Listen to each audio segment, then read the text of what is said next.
Listen to Black Messiah. The soundtrack is really been in the news. I've yet to see the film. Also, yet to see anyone speak, other than favor this movie. Like I've yet to see anyone say it's whack or they didn't like it. Even the woke, I haven't had anybody jump out of any woke windows. Usually when movies come out like this, there's a group of black folks that say, black folks always get excited about movies, and why y'all always excited about movies? So I was hoping that wouldn't happen, and I haven't seen it yet, so that's a good thing because I seen a mild case of it.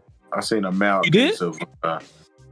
I mean, and this is with any kind of movie like this. Of make sure you go actually read up on Fred Hampton, which I don't. That's why I say it's mild, because I think you should, if you don't already know, learn a little more about Fred Hampton and what he did.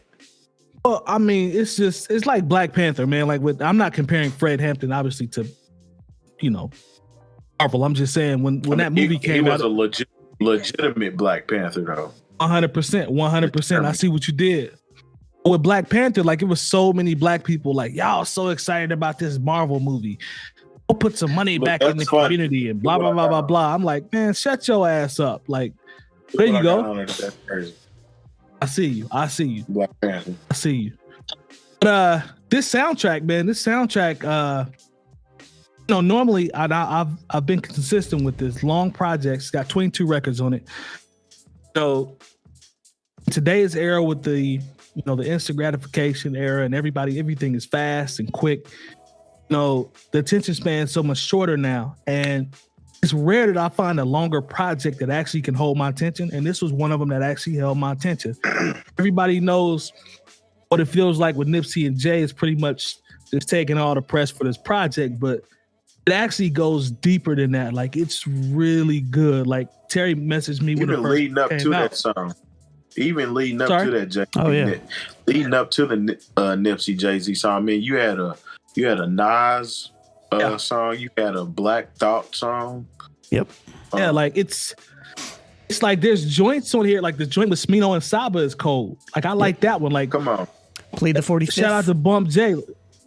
Yeah, that joint is cold. Shout out to Bump J, man. Bump J was on here twice, if I'm not mistaken. And his joint with G Herbo, fire. You know what I mean? G Herbo song that I actually co-signed because G Herbo is more missed than hit, in my personal opinion. I've always told people that all my homies from Chicago. All my homies from Chicago get mad for me when I say that, but I'm like, he just don't do it for me, man. The majority of the time. But on this one, took care of business. Rhapsody's joint with Jid was cold. Masego, like that's good. Like the whole project, I was pleasantly surprised at how consistent it was. The joint with her, joint with BJ, the Chicago kid by himself. All these joints are fire. You know what I'm saying? And I love how they showcased a bunch of Chicago artists on here. Yep. You know, it would have been nice to hear a Chance the Rapper track on here, considering kind of his upbringing with his pops being involved in politics or whatnot, and what he's doing. It would have been nice to hear something from him. Would have been nice to hear something from Kanye in the right headspace, you know. But I'm glad that they definitely gave Chicago artists time to shine. I could have used, if we're gonna be Chicago, I could have used the homie Ad too. I could have used Common. I could have used who am I missing? Like, I don't care. You could have put anybody from Chicago, Twister, like some of the OGs could have been on there. You know what I'm saying? Like I wouldn't have been mad at that. But that being said, like I was very pleased with the project. One of the questions that came to my mind, and Terry, we've talked about this before, off script before the show a while back. If we did it on the show, I can't remember because we've had so many episodes, but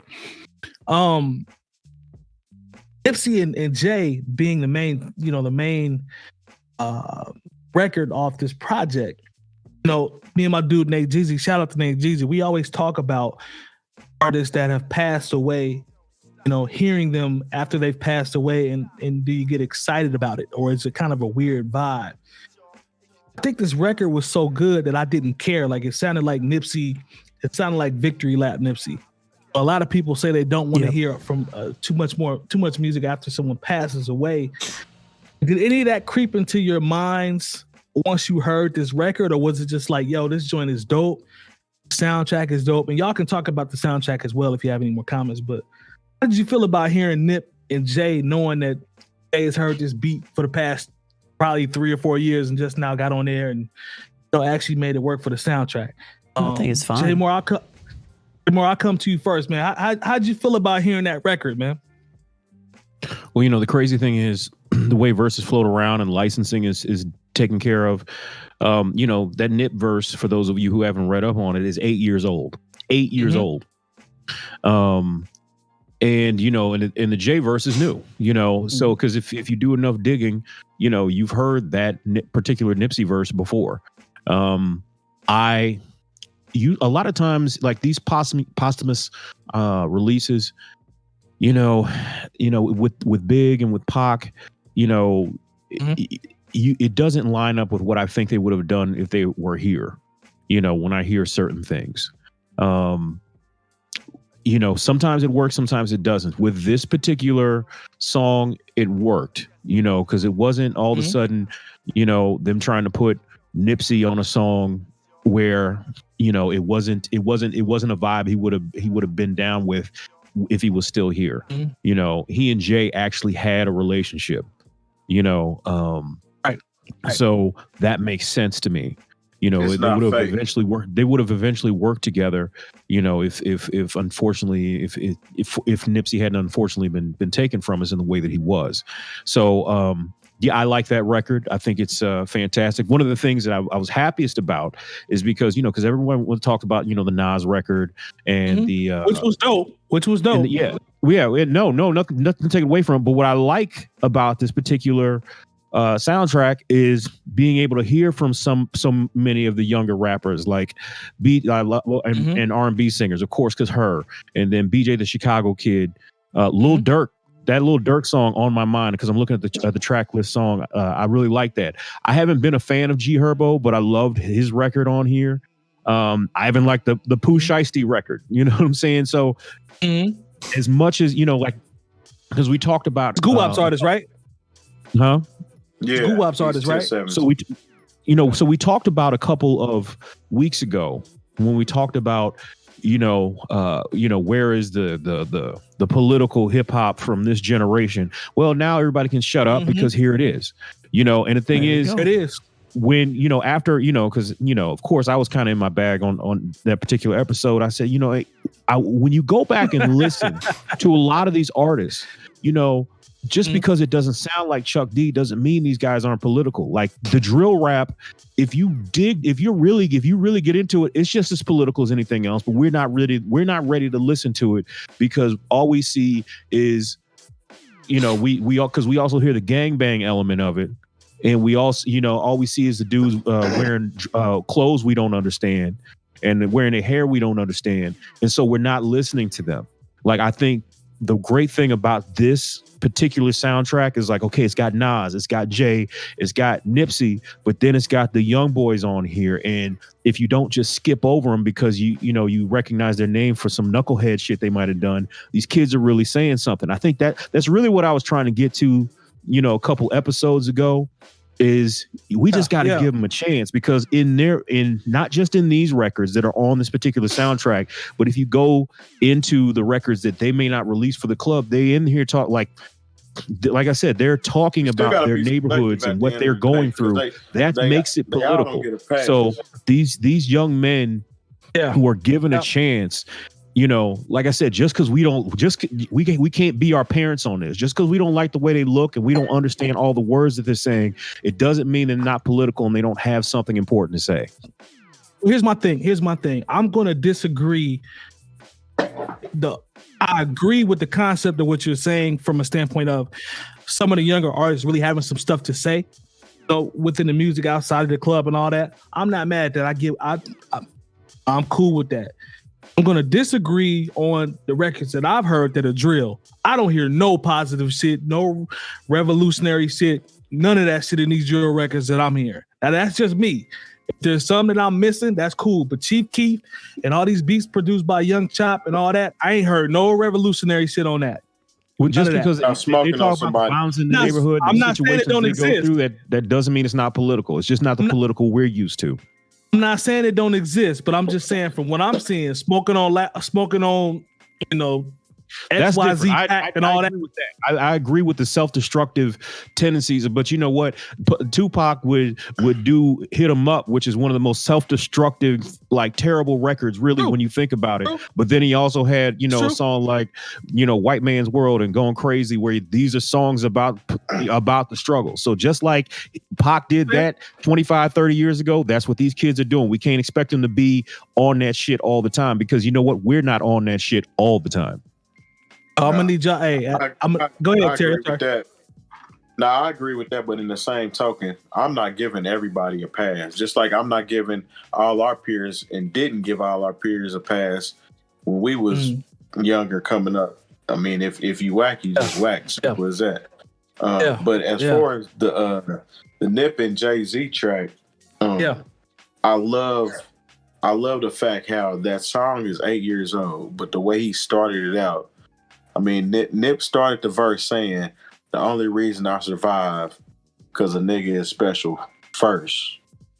Yep. With him saying that, and he's gone, but yet he still survives through these lyrics, this music. They're not letting him just be gone and cease to exist. And have him make that statement first, and then have Jay-Z wrap up the song with what he said and kind of pointing that we riding for cuz, or we doing it for cuz what they did to cuz is just a dope song, man. I love how they put that shit together, because you got an old verse with a brand new verse, and it still sounds like it was meant to be. You know what I'm saying? So whoever did that was really good with that, because like we heard a lot of music that came out from artists that had passed on that just didn't fit the mold. Like it was like off here and there. It just didn't sound organic. This particular song sounded organic, sounded like it was meant to be. You know what I'm saying? And I would probably say that's the standout track on the album. May not mean it's the best track on the album, because I got it as the best. I got it as the best. Well, of course, you're gonna say it's the best, but I mean, there's some very good songs. Like you got a song from Jay Moore mentioned a few of the dope songs. BJ song. Anytime Sir jumps on the track, he usually don't miss. You know what I'm saying? Her, Sir, both of them on there going off. Rhapsody joint is hard. The Rhapsody joint is hard. All day. There might be 2 songs on that whole project that I don't fuck with. I definitely fuck with Herbo's song with Bum J. There's one Herbo song I don't really like on there. I don't like his solo song. I do like the Pooh Shiesty track. I do like we texted about that. I remember that. What's my guy's name? Lil Durk. Lil Durk. Yeah, I like the Lil Durk track. Yeah, like that. That's one of my favorite records. I like Lil Durk when it's not real auto-tuning and shit, because Lil Durk is actually pretty dope. But this is my thing, man. When his music is too manufactured, I don't really like it. Here's my thing, man, with that. Sometimes I don't see it, and it could be just a personal bias. My ears are just missing it, but the singing over the trap beats don't move it, unless you're like, put it this way, a rapper singing over trap beats versus Sir singing over trap beats, to me, is 2 different things. Like, I hear Sir with the way he harmonizes and he does certain things with what he does, that's cool. I hear a lot of these rappers singing over trap beats, and it just don't move me, man. Like, it's not no knock to them. Like, you know what it is, man, because there's a void. There's a void in artists that actually sing, and a lot of these cats probably wanted to be singers, but they wanted to be tough at the same time. So rather than being what they really was called to do, they would rather just rap and then have a sing-songy type rap type shit. I don't know. Kind of like what's my old dude coming up? The kind of bigger dude. I can't remember his name. Maury. I think it's Maury. You say Maury? Is that how you pronounce it? Yeah, he's fired to me. His whole style imagine if he was just an R&B or soul singer. Mhm. You know what I'm saying? And in his lane, and I ain't taking away nothing from what he's doing because he actually does it really well. But imagine if some of these cats took the R&B or soul route versus one rap and shit all the time. Even like with Chris Brown. Chris Brown he's in a nice lane, but he jumps on both sides, and his R&B is more hip hop or rap influence for the most part. You know what I'm saying? Right. Yeah. But he's good at what he does. But what if there was more artists that kind of took that, like a Brent Fayez? Are y'all hip to him? Yeah. I'm asleep. He's You dope. got to put me on. I'm asleep. Yeah, he's dope. He got a new song with Tyler the Creator, but he's an R&B artist. You know what I'm saying? He really he shines in that lane. He knows what he's doing, and I think a lot of these cats probably really want to be R&B artists, but they're just using both sides of the game because Drake gave him that pass. Drake definitely laid the foundation out for that. The young fella you talking about, I think it's Maury. If I'm pronouncing it wrong, I'm sorry. Always use him as a measuring stick because I'm like, you can see that this kid actually is talented. Like it ain't it's not fly by night, just some shit that comes up on the internet. The way he flipped the flow, the melodies, the way he was riding the beat, all that. I'm like, yo, he's actually talented. And the song is dope. I think it's called Is it called Kickstand? That record is cold to me. Yeah, he got a few of them. I see David Chronister talking about Anderson .Paak. See, with Anderson .Paak, man, Anderson .Paak is so diverse musically. I don't even consider him a hip hop artist. I know he was on He shouldn't have been on there. He shouldn't have been on there. He is on Double XL Freshman, but I don't consider him a hip hop artist. He shouldn't have been on there. Yeah, because he's in the lane I wouldn't say by himself, but when you're talking about an artist, Anderson .Paak is definitely that dude. 100%. Lone, I ain't mean to fade you out on this one. I know it's been a while since I come around to you, but with Nipsey and the feature, we talked about him passing away and everything. How do you feel about that, and just overall thoughts on the soundtrack? I know we all talked about it, but I'll give you the floor. Yeah, I think it's good. Yeah, I mean, I liked it. I was impressed by the soundtrack. I didn't like all of it, but that's just me. I think overall the product in itself was good. It was good representation of what they were trying to go for. All the points you said about the artists they tried to get on there was great. There was only a couple songs. Like I personally struggle when rappers can't rap on, like if they rap ahead of the beat, I don't like it. Period. I don't like it. And G Herbo raps ahead of the beat a lot of times. And his solo song he does. So Agreed. I can't nod my head to it, so I can't like it. So there is a couple songs I could have done without, but overall I thought it was a great project. I thought the Nipsey song sounded like it was from just the way the song was built. It sounded like it was Victory Lap-esque. Even the vocalist in the back, I think it was great. The Nas EPMD song was dope. For Nas, and but yeah, overall it was a great project. If you've enjoyed this segment of the New Old Heads podcast, make sure to join our live show every Tuesday from 9 to 11 p.m. Eastern on twitch.tv/newoldheads. And we invite you to join our hip hop community on Discord. Access it by going to newoldheads.com/community for talks on hip hop, sports, music, news, and everything else.